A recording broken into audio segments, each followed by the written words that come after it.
The sun hung low in the sky, casting a golden hue over the iconic monument, where tourists flocked for snapshots and selfies.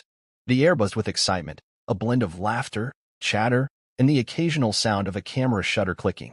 This famous landmark, surrounded by lush green lawns and historical architecture, served as the backdrop for countless memories being forged that day. Amidst the throng of visitors, a striking figure stood resolute, a royal guard clad in traditional red tunic and bearskin hat. Standing perfectly still, he embodied discipline and authority, drawing both admiration and curiosity from those passing by. Children gawked in awe at his unwavering poise, while adults whispered tales of bravery and honor associated with his role. For many, witnessing the royal guard was a highlight of their trip. As the late afternoon sun began to dip below the horizon, casting elongated shadows across the cobblestone path, an unexpected element entered this serene tableau. A man staggered into view, clearly inebriated, his movements unsteady as he weaved through clusters of tourists.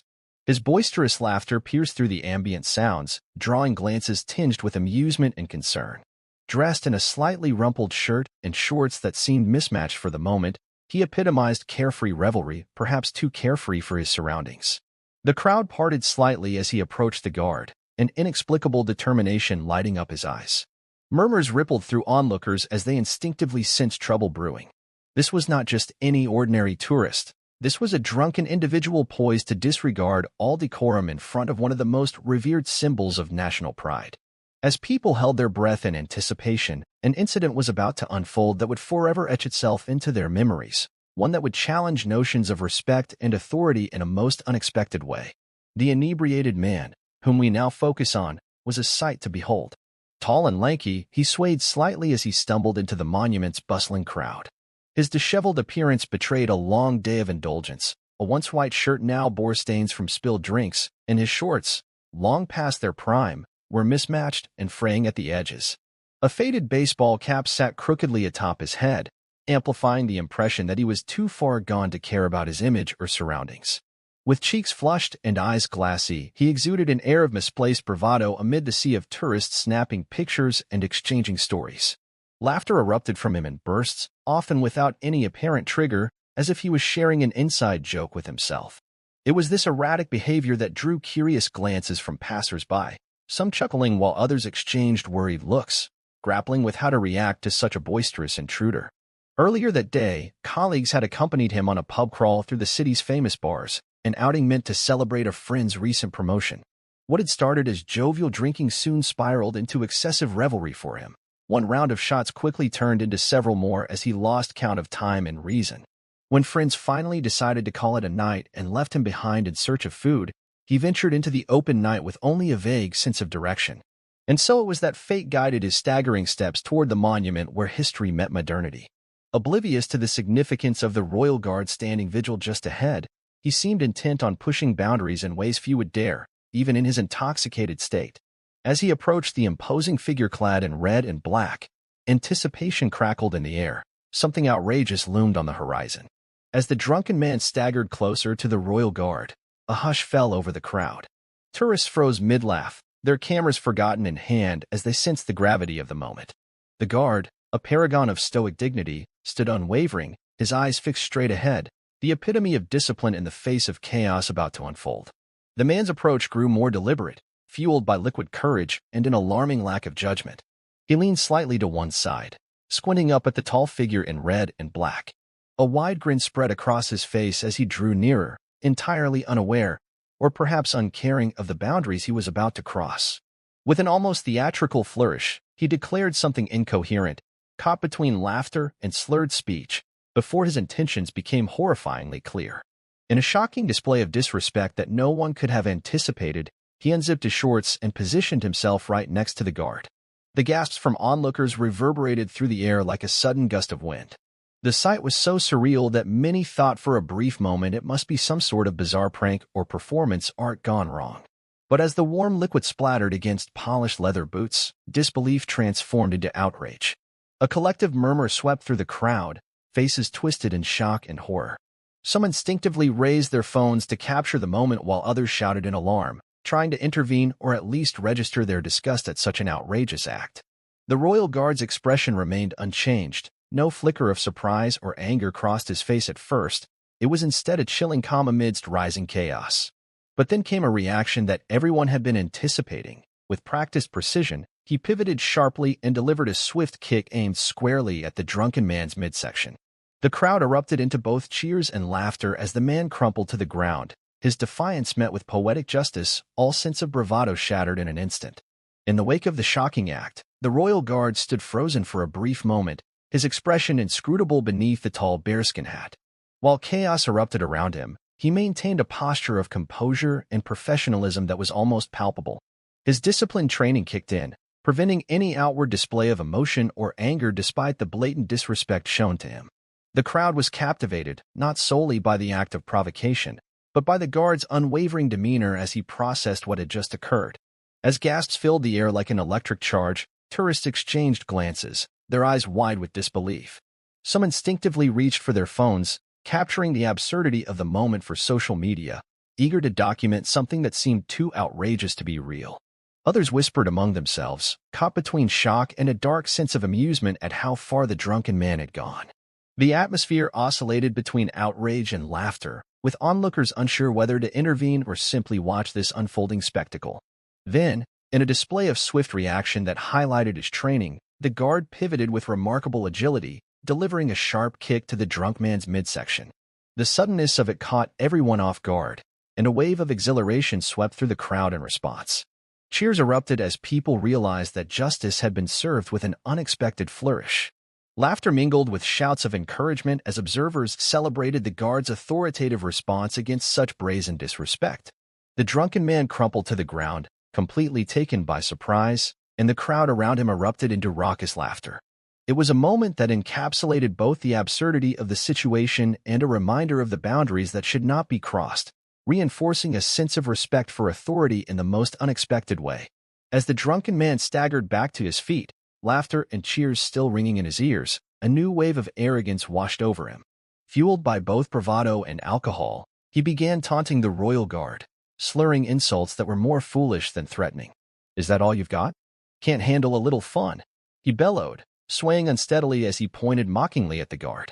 The crowd, initially entertained by the man's antics, now shifted nervously, sensing that things were escalating beyond mere drunken buffoonery into dangerous territory. The insults flew thick and fast, igniting a mix of apprehension and excitement among spectators. Some instinctively moved closer, drawn to the unfolding drama, while others looked around for law enforcement, concerned that the situation might spiral out of control. Nearby police officers, alerted by the commotion, surveyed the scene with growing concern. Uncertain if they should intervene or let the royal guard handle it, they remained poised for action, communicating quietly among themselves. The guard stood firm, refusing to react to the man's provocations. However, with each taunt that left the drunk man's lips, each hoot of laughter from the crowd, the tension in the air intensified. It became evident that his reckless behavior was not just a spectacle, it was a challenge to authority itself. Then, fueled by a perception that the situation had gone too far, one of the police officers stepped forward with clear resolve. "That's enough," he called out firmly, directing his authority at both the drunken man and those recording the event. The crowd fell silent again as everyone turned towards the officer. This declaration pulled everyone back from the brink. It was a swift reminder that disorder would not be tolerated, even in what felt like a chaotic moment of entertainment. As he advanced toward the scene, the atmosphere shifted from amusement to anticipation. It was clear that consequences were imminent, and all eyes fixed on how this unpredictable narrative would unfold next. As the drunken man's taunts reverberated through the crowd, the royal guard remained an unwavering bastion of composure. But beneath the layers of his classic uniform, a tension built, an inevitable reaction to such a profound provocation. With every silly jest that escaped the inebriated man's lips, it became clear to everyone present that this would not end without a response. And then it happened. In a breathtaking moment that felt almost choreographed for an audience, the guard shifted his stance, pivoting on his heel with surprising agility.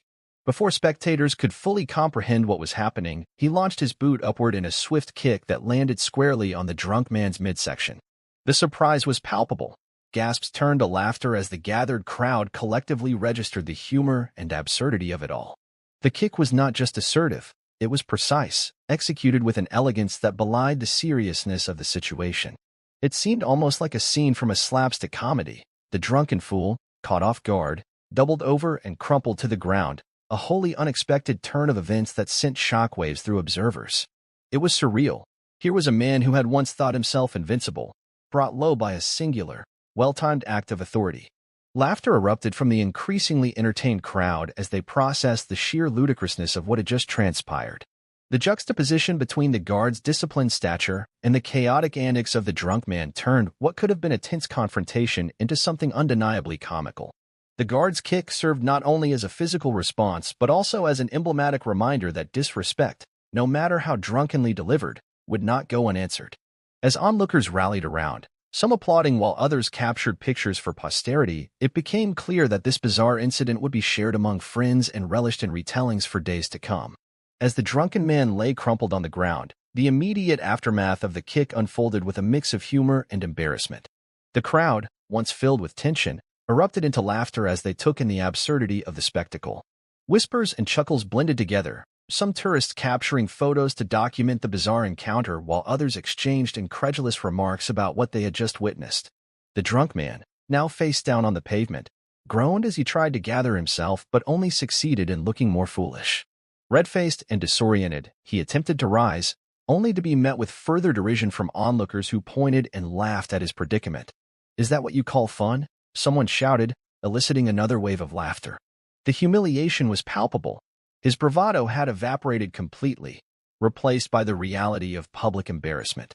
Meanwhile, the royal guard stood tall and composed once more, a striking contrast to the fallen figure at his feet. The guard's expression held no trace of amusement or triumph. Instead, he returned to his post, embodying professionalism even after such an outrageous confrontation. Onlookers admired his self-restraint and not reveling in the chaotic aftermath. Police officers stepped forward to assess the situation, their presence further shifting the atmosphere. While some spectators encouraged the officers to take action against the drunk man for public disorderly behavior, others simply wanted to witness how this strange chapter would conclude. As officers approached him with raised eyebrows and bemused expressions, one officer remarked dryly, "Looks like you've had enough fun for one night," igniting another round of laughs from the crowd. With a mix of embarrassment and lingering bravado, the drunken man begrudgingly accepted assistance from the officers as they helped him regain his footing. However, it was clear that this incident would follow him long after he left the scene, a tale of mischief met with swift justice that would be recounted among friends for years to come. As the scene unfolded, the reactions from the witnesses varied dramatically, creating a rich tapestry of opinions and emotions. Many in the crowd responded initially with disbelief. Gasps of shock rippled through tourists as they processed what had just transpired. After witnessing the drunken man's blatant disrespect towards the royal guard, murmurs of outrage echoed among those who valued decorum and discipline. A woman nearby shook her head disapprovingly, muttering, "What was he thinking? No respect for authority at all." Then came a wave of laughter as the guard's swift kick took everyone by surprise. The surreal humor of the entire situation struck many as absurd. Stereotypes of the dignified royal guard and the drunken fool collided in such an unexpected way that people couldn't help but laugh. One man exclaimed, "Now that's what I call instant karma," as he recorded the aftermath on his phone, while others joined in, reveling in how quickly a ridiculous spectacle could unfold.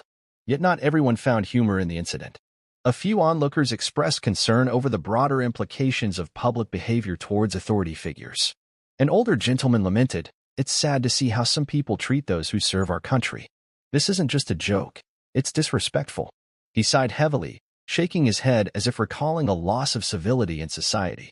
Meanwhile, others debated whether the guard's response was appropriate, with some arguing that he showed commendable restraint, given the provocation. "He could have reacted much worse," one spectator observed. As conversations flowed, it became clear that this incident sparked not only laughter but also thoughtful discussions about respect and authority in public life. Ultimately, this bizarre encounter at a famous monument highlighted more than just a comical moment. It brought to light varying attitudes toward both drunken revelry and the dignity of those tasked with upholding order, prompting reflections that would linger well beyond this chaotic day. In the aftermath of the incident, the legal implications for the drunken man began to surface, presenting a serious context to the absurd tableau that had unfolded. Public intoxication is generally treated with strict scrutiny, particularly in high-traffic tourist areas where decorum and respect for authority figures are paramount. The man's brazen act of urinating on the royal guard not only showcased his disarray but could easily classify as disorderly conduct, which often carries penalties ranging from fines to potential detention. As police officers approached, they assessed the situation through both a legal and social lens. The initial shock of the scenario had dissipated, replaced by the cold realities of law enforcement. Officers could choose to issue a citation for public intoxication right there, referring to local ordinances designed to maintain order in bustling public spaces. Additionally, they would consider the man's behavior toward the royal guard as disrespect that could lead to charges of assault or other related offenses, depending on jurisdictional laws. The guard's reaction, while a humorous spectacle for spectators, might complicate matters from a legal standpoint. Although he acted within his rights to defend his dignity against unwarranted aggression, authorities might review the use of force in such a public interaction. Officers would likely document the incident meticulously, possibly even reviewing bystander footage captured on phones, which could serve as evidence in determining whether further action should be taken against either party.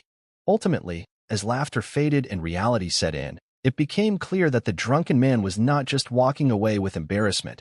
He was now facing potential legal consequences that could linger far longer than his momentary bravado. The incident would serve as an important reminder of boundaries in public behavior, highlighting how swiftly a light-hearted encounter could spiral into a situation laden with legal ramifications. The incident with the drunken man in the royal guard serves as a striking reflection on contemporary societal norms regarding respect for authority and public conduct. In an age where personal expression often blurs the lines of propriety, this event highlighted a moment when those lines were starkly drawn. The guard's disciplined response showcased not only his professionalism but also the expectation that those in positions of authority deserve a certain level of respect, particularly in settings that symbolize national pride. However, the drunken man's behavior raises questions about the societal pressures and attitudes toward authority figures. His actions stemmed from a misplaced sense of bravado that many might find relatable, an impulse to rebel against conventions after indulging in alcohol. This juxtaposition reflects a broader cultural discussion about how individuals perceive authority. Is it something to be respected or ridiculed? As some bystanders laughed at the chaos, others felt discomfort at witnessing such disrespect, emphasizing a divide in perspectives about appropriate public behavior. Furthermore, this incident demonstrates how quickly humor can turn into condemnation. While laughter erupted at the absurdity of the situation, it was underpinned by an understanding that unacceptable behavior has consequences. The potential legal ramifications for public intoxication and disorderly conduct underscore society's commitment to maintaining order even amidst moments of levity. Ultimately, this spectacle serves as a microcosm of larger conversations surrounding authority and respect within public spaces. It prompts us to contemplate how we navigate these complex relationships, balancing humor and accountability while fostering a culture that values civility and respect for those who serve to uphold societal norms. In doing so, we must recognize both sides, the need for authority alongside individual freedom, ensuring that one does not come at the expense of the other.